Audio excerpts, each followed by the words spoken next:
그래서 버리다, 라파라는 것은 풀다, 놓치다, 손을 뗀다는 의미입니다. 따라서 하나님께서 택한 백성 이스라엘을 결코 놓치지 않겠다는 것입니다. 우리 또한 마찬가지입니다. 그러니까 사무엘 선지자도 사무엘상 12장 22절에서 여호와께서는 너희를 자기 백성으로 삼으신 것을 기뻐하므로 그 크신 이름을 위해서라도 자기 백성을 버리지 아니할 것이다 라고 말했습니다. 본문 29절 30절을 보면요, 그러나 내가 거기서 내 하나님 여호와를 구하게 되리니 만일 마음을 다하고 성품을 다하여 그를 구하면 만나리라. 이 모든 일이 너에게 임하여 환난을 당하더라도 끝날에는 내 하나님께서 또 하나님의 말씀으로 돌아와서 그 말씀을 청정하게 된다는 말입니다. 이것은 하나님의 택하심을 받은 하나님의 백성의 특징입니다. 그러니까 참으로 우리 인간들은 참 간사해요. 그래서 죽을 지경이 되면 정말 하나님 앞에 두 손 들고 돌아옵니다. 집을 나갔다가 그 돌아온 탕자도 만약에 자기 뜻대로 세상 일이 잘 풀리고 계속해서 잘 살았다면 결코 아버지께로 돌아오지 않았을 겁니다. 그러니까 따라서 환난과 고통은 하나님께 돌아오게 하는 축복이라 생각하시면 될 것 같아요. 물론 과정은 참기 힘들지만 택한 백성을 절대 버리지 않는 자비하신 하나님을 믿고 의지하고 또 기다려야 할 것입니다.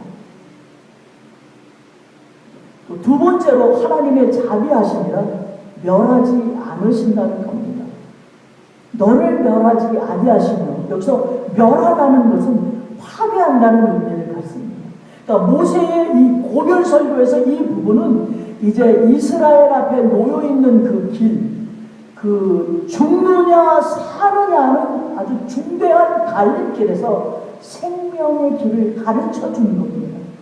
이스라엘 민족의 장래의 운명은 이제 그들 개인의 결단에 전적으로 달려 있습니다. 그 각자의 인간적인 결단을 촉구하는 거예요, 모세가. 그래서 강조하는 거예요. 각자가 너희가 신앙을 결단해라. 결심을 하라는 거예요.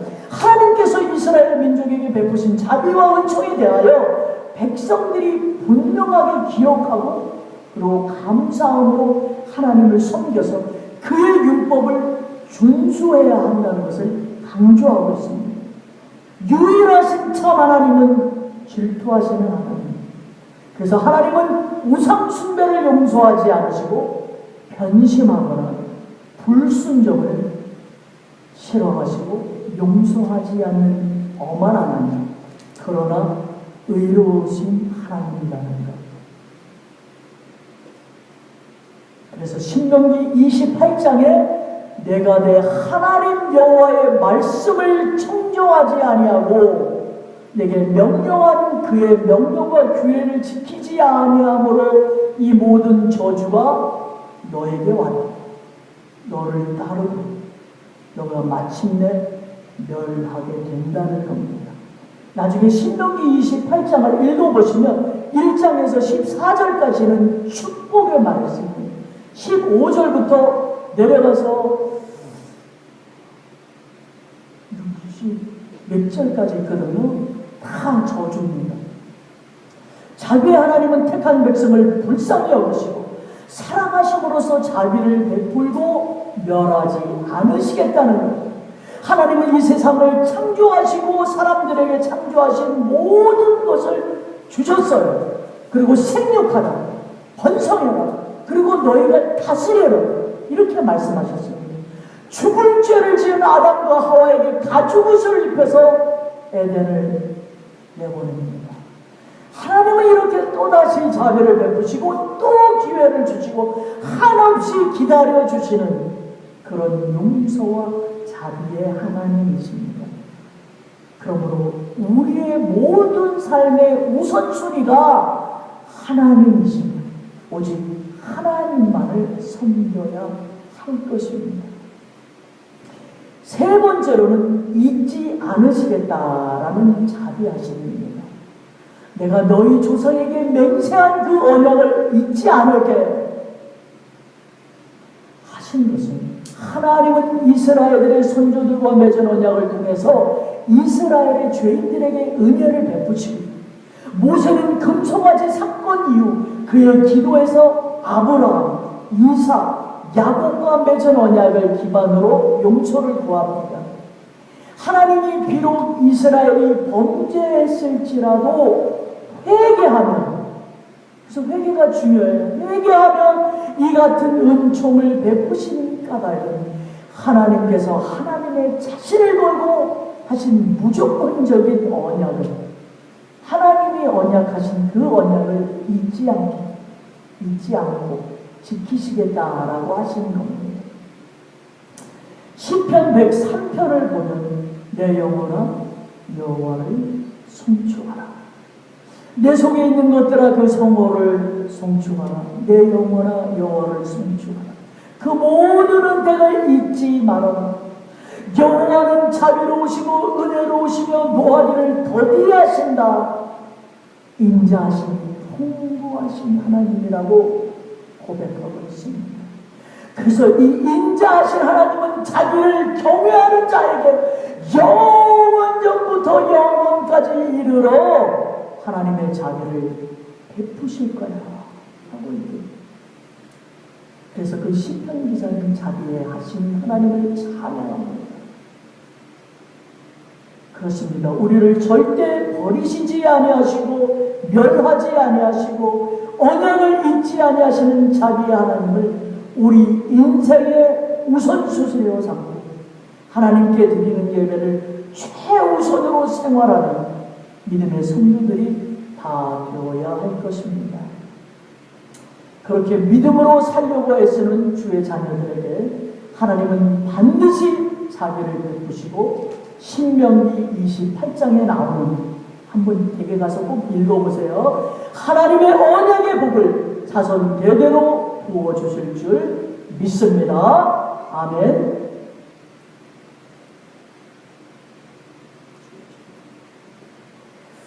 제가 하나 더 준비를 했는데 이거를 읽어드리니까,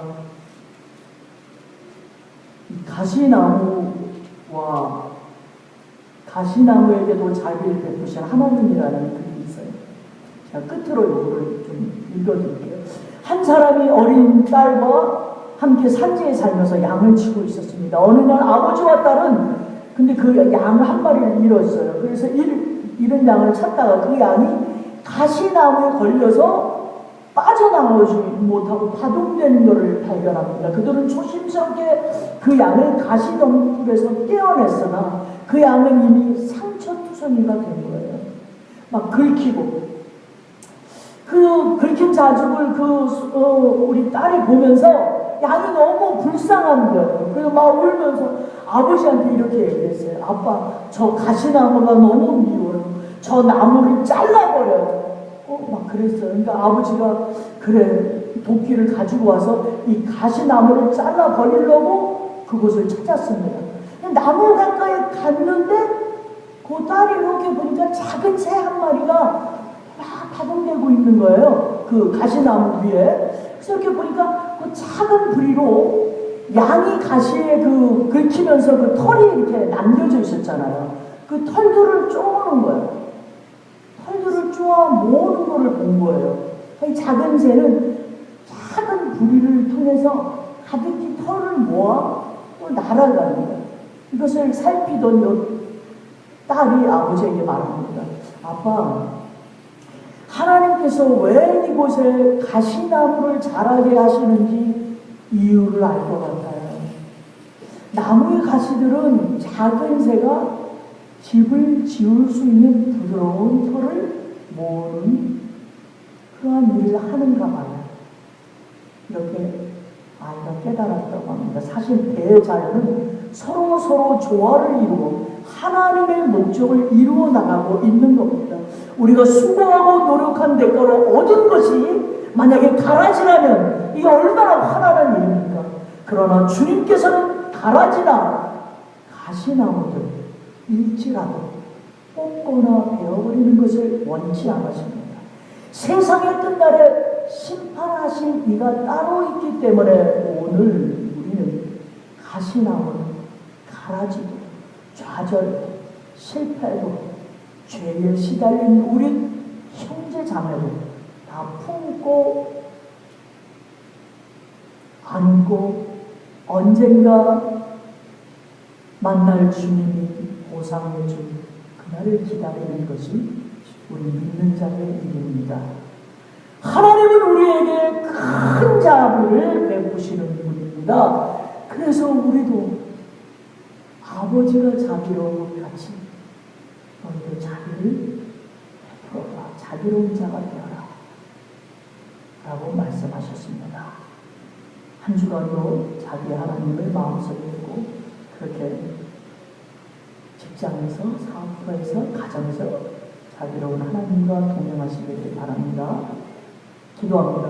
우리를 용서하시고 늘 자비를 베푸시는 하나님, 주의 말씀을 듣고 깨닫게 하시니 감사합니다. 저희의 삶의 우선순위가 하나님이 되게 하시고 마음의 모든 우상을 떨쳐버리고 하나님을 온전히 믿고 예배하는 자를 되게 하여 주시옵소서. 주님께 기도한 것은 믿고 믿음으로 주의 뜻을 기다려 주의 언약을 복을 받고 문제가 해결되고 현실의 삶이 평탄하고 주님의 영광을 나타내는 삶이 다 될 수 있도록 축복하여 주시옵소서. 주님을 제일 주위로 믿고 사는 우리 임마누엘 사랑의 교회 모든 성도가 될 수 있도록 복을 내려 주시옵소서. 예수님의 이름으로 축복하고 기도합니다.